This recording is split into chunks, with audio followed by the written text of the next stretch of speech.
all my life, been grinding all my life. Sacrifice, hustle paid the price. Want a slice, got to roll dice, that's why all my life, I've been grinding all my life.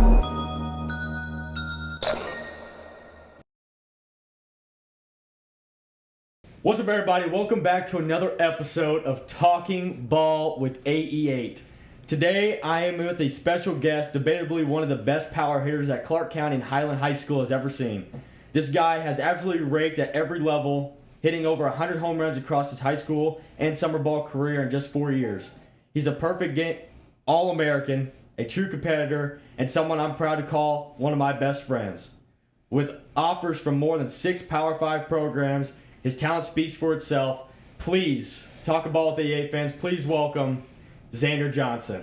Oh, dang, man. That was a heck of an intro. I love that. You like that? Man, that made me feel good about myself. Yeah. I like that. Coming off of, kind of a bad summer, we went turkey hunting a lot this past year. Quite a bit. Yes, and, just spending time with you, talking baseball, going back and, looking back at, the high school days of Payson. You went to multiple high schools. And, just talking about travel ball back in the day when we were young, it kind of, made me bring back memories that I haven't thought of in a while. Playing you when you played on the Bulldogs. We didn't even know each other, and you were hitting balls 425 feet when we were, 12 years old. So, you're an idol to me. You're a best friend, so thank you for all that, man. Oh, yeah, you too, man. I love every moment I get to spend with you. I have a great time. Thank you, brother. All right, so the first question I got for you is, how has baseball shaped your day-to-day life now? So let me rephrase on that. How has baseball, when you played, how did it, factor into keys that coaches, players, how did that help you now? Baseball was just a big thing for me. I'd wake up, want to get on the grind to do it day to day, want to be the best I could be, and now I have a lot of great friends that came out of baseball that I can be around anytime I want. Also, at the same time, I got to stay consistent with my everyday life. Got to do my chores, got to, get myself ready, got to go to work, show up on time for everything. Baseball basically just made me who I am today because you got to made me consistent and made me want to push myself to be the best I could be. And, we were talking about a couple months ago, you kind of got, a little tired of baseball there for a little bit because good old AJ, shout out AJ for watching this, he drove you everywhere. I was told the story this past April on how you got off of school, baseball, you're right into the van going to Tennessee to go play into a perfect game tournament or something. And, how did that affect you as a 13-year-old kid? Yeah, well, really all started when I was 12. Right. I was the smallest kid in my class. I was 4'11", 105 pounds. And then over the summer, I was 6 foot, 185, and I was ready to roll. And it was I started getting attention. Everybody invited me places, and my dad wanted me to have the life that he couldn't. So he wanted me to succeed and do everything that I could.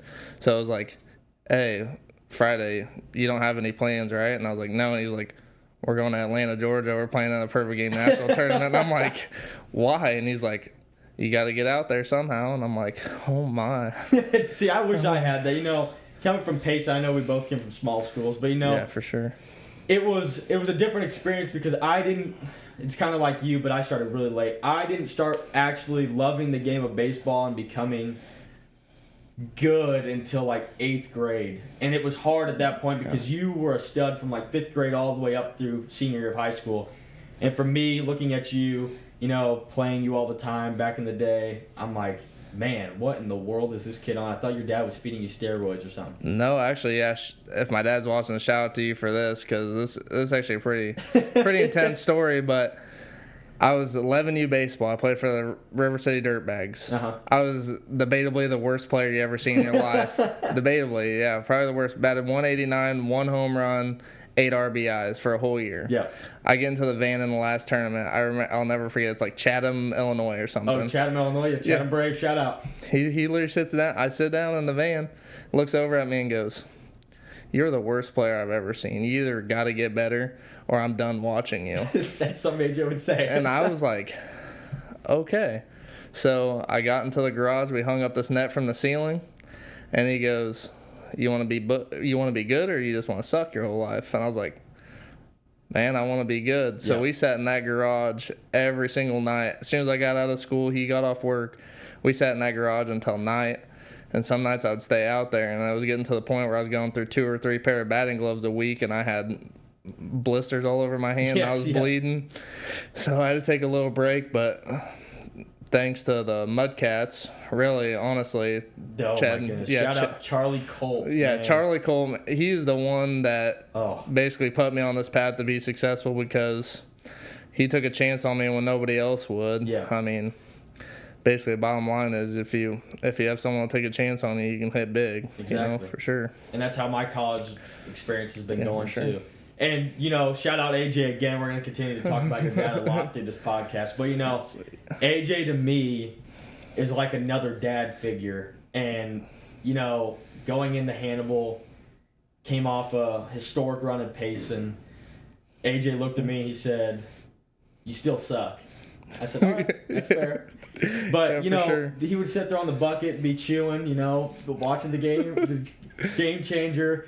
And he'd always give me a hug before I went out there. He goes, "Do something great. Always do something historic. Go do something great." And, sure.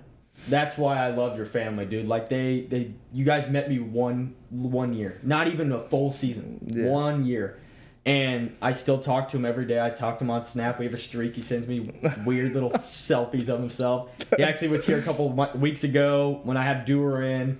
And he was like, "Man, you're doing a podcast with this kid?" And Dewar was like, "Yeah." And your dad came up, gave me a hug, and said you could just continue to do great things. And, your dad's been an inspiration to me, and why I'm doing this right now. That's awesome, man. Yeah, that's just the whole thing with my family. It's just if you show keys to be successful, they're gonna put you on the right path to be successful. Yes. They're not gonna just basically put you down. They want you to be the best you can be. They don't know you. If they don't know you, they'll still want the best for you. I mean, they're not going to shut you down or anything because, well, my dad will love anybody that puts effort towards anything. He'll help anybody. I mean, there's this kid that asked him for help and something. I forget what it was. He'll look up a YouTube video for 16 hours and get no sleep just to help the kid. And I'm like, man, it takes dedication. Yes, it does. And I loved how your dad, it was you and your brother Tate fell asleep. It was like 3 o'clock in the morning. Tater. You guys fell asleep on the couch, and me and your dad was really just sitting there next to me, just talking about baseball, like for hours. Like 1 o'clock in the morning to like 4 o'clock in the morning. Oh, for sure. He's telling about his career, and then he was like, "Well, let me talk about your career. I haven't really met you. Like, we haven't talked, so I talked about it all." And ever since that night, it was golden from there. I mean, he literally just took me in, and I love it. So, second question I got for you might be controversial because I know I have multiple things of this. Right. Best bat you've swung in your baseball career? Oh, that's an easy one. So there was this DeMarini Black. I don't know if you ever. It's at your house, right? No, it's a DeMarini Black, right? And I bought this thing. It's a drop 8, and I bought it in Branson when we were playing at that one where it's like the replica stadiums. I forget what it's called. Ballpark. Oh yeah, Ballpark America. Yeah, down there, and we're playing on the Boston field with the Green Monster. Yeah, and the first pitch of the game, I think I was batting second. So no, it would have been a couple. So I hit this first pitch, cleared the Green Monster by 2 Green Monsters. It was smashed. Yeah. And so this bat was nuts. I mean, it was like you could throw your hands and it would go 300 feet. Yes.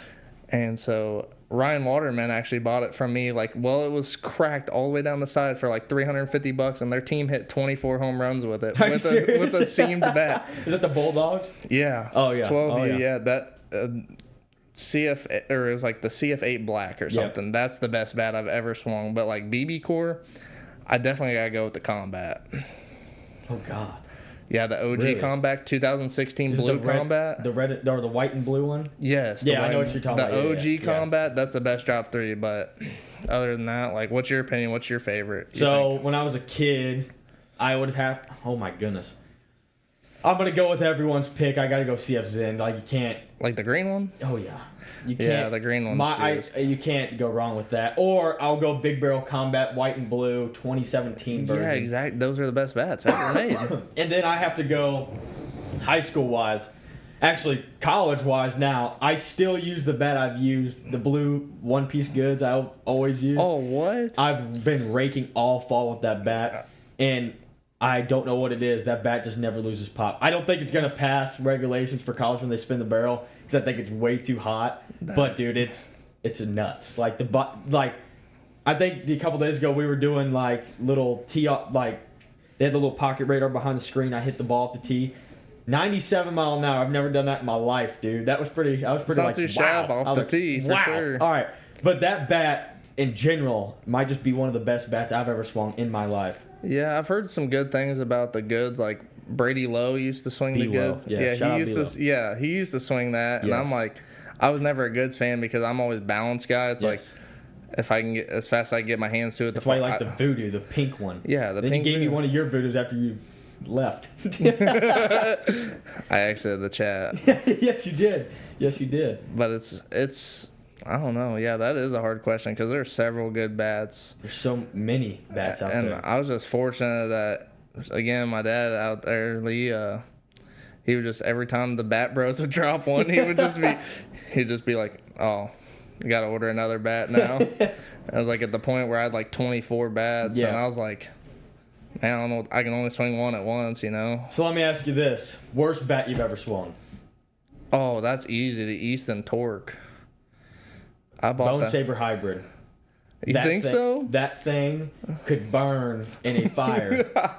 All of them. That you could throw Bone sabers? every single bone saber ever made into a fire. The Bat Bros, sorry if you're watching this, which you're probably not, but Bat Bros, you lied about that bat. Yeah. That sucks. That bat is awful. Yeah, they do hype that up, but my buddy Gage Dawson, he had one and he absolutely raked with it. But I couldn't hit with it. I gave you mine with. It was a fair trade. It was. I got a Fair video trade. out of it. That is true. That is true. So the third question I got for you: best food places in Missouri. Oh, you gotta go. There's this place called like Tucanos or something, and Mexican? No, it's like basically where you have like this thing on your table, and it's like one's red, one's green. And it's like if it's on green, they'll come around and like get out fresh like food, like they'll have like tenderloin and all that stuff, like Yeah. all smoked and everything, and they'll just pass it around like teriyaki chicken, everything. And you just basically just sit there, and I think that's some of the best food ever. And I'm just a Red Lobster fan too. Red Lobster, cheddar biscuit. Cheddar biscuits Cheddar and some crab biscuit. legs, Oh, like yeah. you can't beat that. Primo's down here in Canton, Missouri. That is some top tier pizza. that is That's some fire. yeah, that is some good pizza. Yeah, if you're thinking local, like if you're doing locally Yeah. around us, yeah, you gotta go there, or you gotta go to that Mexican place up in Cahokia. I'm new to Missouri food, so. Yeah, Cahokia's up Yeah. towards where Drew is up there. Oh yeah. Drew Holstead, baby. Drew is the NASA engineer. he probably is by He's now. probably going to be, yeah. Yeah, for sure. But the fourth question I got for you: your best baseball memory. We got to bring that up. I think It could be an ejection from a coach, anything. Because I know my favorite memory, and it's a person getting ejected. So. my personal best baseball memory was, I think I got two tied, but I'll go with this one. I was in that Chatham place still, and I hit my first ever home run. I had a DeMarini CF then. It was the blue one. Yep. And I hit a home run right center field. I remember it hitting the car, me putting my finger up and looking at it, and as soon as I touched home plate, my dad was standing outside the dugout, jumped up, gave him a big hug, and then we basically just, I kind of teared up, he kind of teared up because I've been working so hard to do that. Right, And then it's like, you know, you put in the work, it pays off for anything, you know, for sure. But what about you? What's your favorite? I have so many. Yeah, it's hard to say it, Yeah. but like definitely when you get your parents involved to see Yes. they want to see you succeed and stuff, then like you definitely that's got to be a top one for I sure. would have to go. It was a Father's Day tournament at Quincy Notre Dame. Dad was coaching. It was Quincy Athletics 2022. I come up. It was like top 5 against the Sandlot. I don't know if you remember them. Oh my Durham days. gosh, yes. No offense, Kyle, but you guys were not very good. But we went up there, and Oh, Kyle Smith. yeah, a week prior, I hit a home run off Kyle Smith. I go back, so we're in the next tournament. That was at Jacksonville. That's when Lynn's Field was still a thing. So we go back to Quincy Notre Dame High School. It was the Q-Town tournaments. They're in it. First game, Father's Day tournament, he's pitching again. Oh, so my dad just sat me down in the dugout and gave us the game plan. He always did it. And he looked at me when I was up. He just went like this, says, ball the ball, hit it. Hit the ball. Yeah, for sure. So I think I got a 2-0 count. And I knew the week prior I was at a 2-0 count, and he threw me a changeup inside. So I sat there. That's the only thing I'll give myself props on. I know memory, like pitchers. I don't know why. It's so weird. I'm not very good with like reading balls off bats in the outfield, but I know what a pitcher throws. Yeah, and so I sat 2-0, going to throw an inside changeup. I have a video of it. I destroyed that baseball. Is it that one with the Woody? It was the one I touched home plate. Like, no, yeah. That's awesome. And then I jumped up with Garrett Smith. We hugged each other. I got in and got draped with the athletic chain. I get in there after the game. His dad, Josh, loved Josh. Shout out Josh, West Hancock assistant coach. But he was like, "Did you really got to do that to Kyle?" I said, "Hey, you got to hype up." Actually, BG, my new head coach, was at that game, and he wasn't very fond of that moment. But I don't think anyone was fond of that moment, honestly. I got yelled at by my dad. It was pretty funny, though. It's a good moment to go back and look on. Oh, yeah, for sure. I wish you could, edit that in or something where you just... Remington, don't forget, in this clip, put that in there. Yeah. Come on. Get down.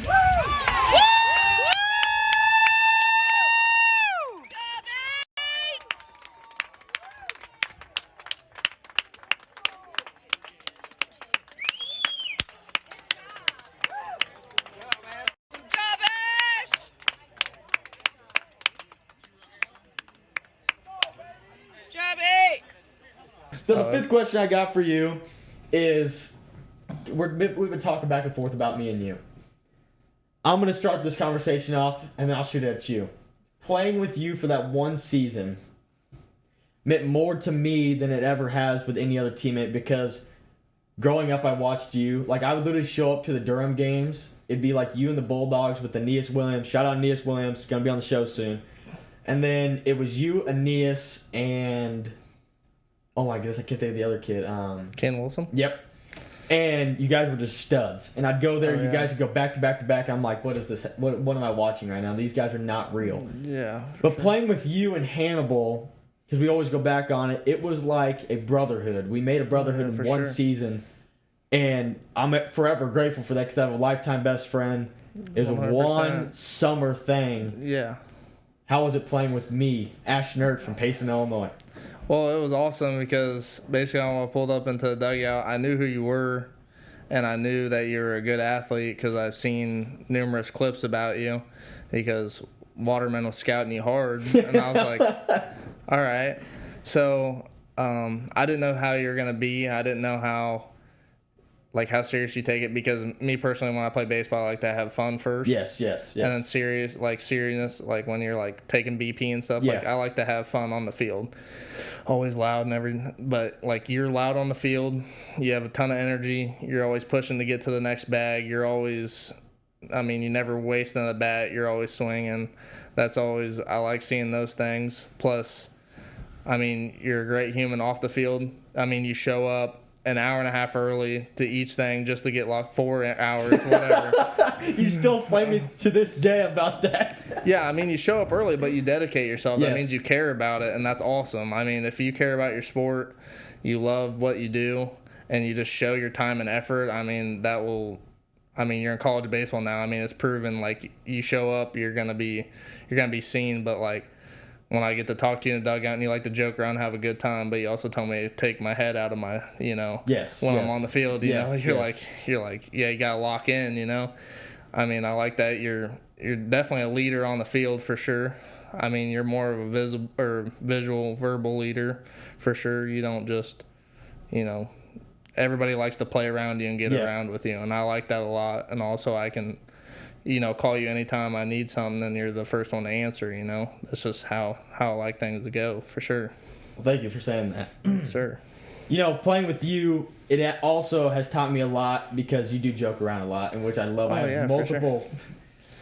multiple images that I cannot show on this podcast that I have from the Hannibal days. But dude, that was an amazing experience, and it was probably some of the most fun I've had in the 2 month span ever. Like, you know, like you said, you joke a lot in the baseball field. Like even the drive, like even in the van driving down, we had like Cody Schaefer, we had oh my goodness, Cody Culp. And then me and you sat next to each other. We were showing videos to Drew Holstead. They're like, Zander, get that out of my face. Like, I don't want to see that. That was unreal. That's some good stuff for sure. Yeah, like joking around. Like, that's how I see it. I think baseball, you should have fun. You should enjoy the game. You shouldn't take everything. Like, you should take it serious. You want to be a competitor. You want to win. But at the same time, if you're being like not encouraging or having a good time with your teammates, they're not going to want to play behind you or rally behind you. They're going to be kind of like, who's this guy? Why is he being like that? And I said, oh my gosh, I love this guy. Like if I showed up to campus, played baseball with you, I'd be like, oh my gosh, Ertz, I love you, man. It's not like, oh my God, this guy. You know, it's like, you got to love your teammates and your teammates got to love you. That's how you make a team and make chemistry and make, I don't know, what's that thing on Retro Bowl? Retro Bowl. Yeah, when you upgrade your morale or something. Your morale. Yes. Team morale. So this might be a hard question for you to answer because it might be a little, deep in the heart. How has life been without baseball? Yeah, it kind of gave me goosebumps. But life without baseball is, I mean, it hurts, like not getting to go play. Obviously, I love playing Saturday, Sunday with my travel team and getting to be out with my friends. But at the same time, I can take what I learned, teach my brother, my cousins, friends, family, everybody that you can. I mean, I love baseball. I'd pick it up and play it again right now. But at the same time, it's probably not my best interest to play right now because, I mean, I've had a few injuries that kind of set me back that college coaches won't look over. Right. And I just don't want to dedicate my whole self to just one thing and then being like, oh yeah, we found about your injury, you need to go. Right. So it's kind of hard for me to put baseball down and give it away, but slow pitch. I've been watching some clips. You don't even know. I've been watching some clips. That kind of replaced it there. Slow pitch softball. You don't even know until there's like a 40-year-old dude with like 8 kids that are at a babysitters, and then they're just over there just smoking these Thunder ZN softballs at your head at 150. Then you're like, man, this sucks. All right, guys, we're going to jump to a quick sponsor break. Thank you guys for continuing to watch the series of Talking Ball with AA. We'll be right back after the sponsor break. Thank you guys so much for watching today's episode of Talking Ball with AA. Thank you so much to the following sponsors: Refreshment Services Pepsi, Farm and Home Supply, Round Count Excavation, PSD Underwear, River Valley Community Golf Course, 88 Vintage, Game Day on the Hill, First Light Hunting Gear, and Muddy River Engraving. Thank you guys so much for watching today's episode. Stay tuned. All right, guys, welcome back. We're on our last question, and then we're going to let Zander get out of here. So, how was coaching your first ever travel team? I helped you set this up. Yeah. Shout out Oklahoma Steamers, baby.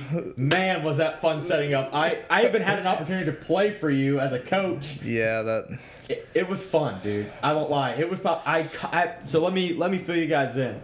So that morning we played an 11 a.m. game against the Springfield Horseshoes at home for the Doggy Paddlers. It was a 9-inning blast, and we won. And then Zander texted me, "Do you want to play today?" I said, "Dude, I sure." It's like, I need a catcher.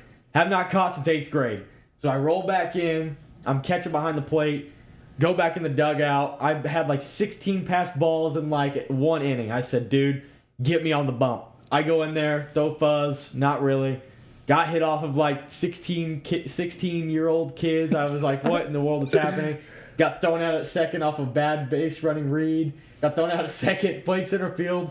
Got a hit, walked a couple times, stole a couple bags off Owen Zanger. Shout out Owen, plays for Monmouth College.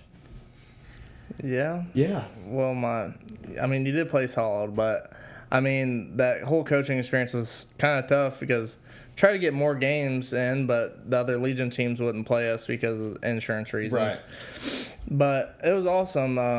No, our first game was, like, my brother was on the team and everything and his friend, but we played their high school coach that wasn't very, like, I don't know, he just kind of picks favorites. Like, plays the freshmen that are his friends. So we went in there, rolled over him, the steamrollers, you got to. It was like 21-1? 21 and then like 28. Yeah, something like crazy like that. So we put up 50 rounds in 2 games.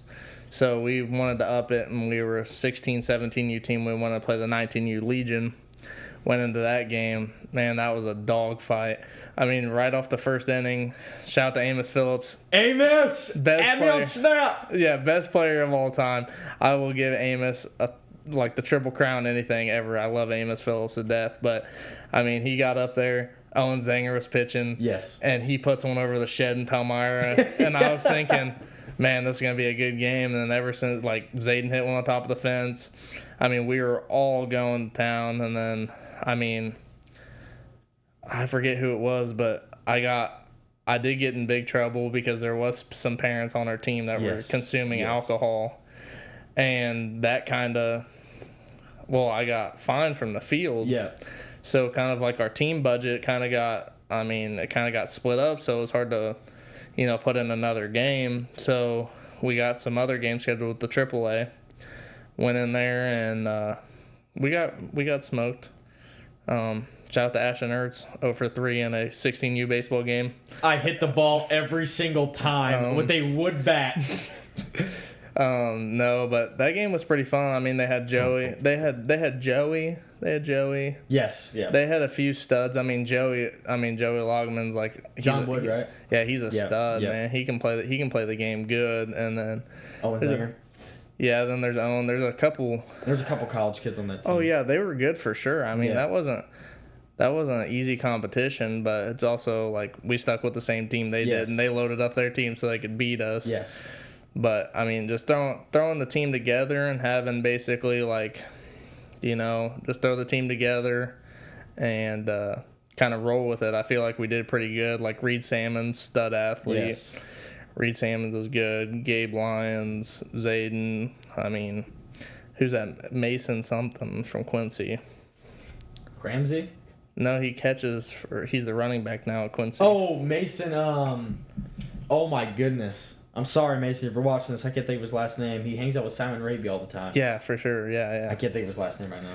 Yeah, I can't think of him, but I mean, then Mason Davidson, and then a few other studs like that. I mean, that team had every tool that it needs. I'm kind of thinking about doing it right now, but I'm working nights over, so it's kind of going to be hard because, I mean, even though I'll work 3 days a week, it'll be also hard to fit in, if I don't have another 2 coaches or whatnot that can kind of fill my role while I'm out. But that's just the hard part. But overall, I love coaching. I love to see kids do good. Yeah. Like if anybody's watching this video wants to DM me on Instagram or anything, needs any help, advice, I'll break down your swing. Yes, we can do everything step for step. I mean, I might not be able to perform in my old age. Some would say unk. Unk status. I'm unk status now. I hit 20, but I mean, I'm willing to help anybody anytime. Give me a phone call. I'll drive however far. Maybe not however far, but I'll drive. I'll drive a little ways just to help. I just want to see everybody do good and be successful. Anybody in this room, place, anywhere. I mean, anywhere I go, I want to see the best for anybody. Well, thank you guys so much for watching today's episode of Talking Ball with AE8. Zander, I got one last thing. Tell the audience of where they can find you on social media. You can find me on Instagram, Snapchat, and TikTok. Make some baller TikToks, make some baller Instagram posts, and I don't even know what any of them are. So. No, could not tell you. No. Zander Johnson, everybody. Thank you for coming out. Truly appreciate your time. Thank you. So thank you guys so much for watching today's episode of Talking Ball with AE8. We will see you guys next Monday at 12:30 p.m. or p.m. Whoa there. Sorry. We will see you guys next Monday. Thank you guys so much for watching. We'll see you then. Thanks.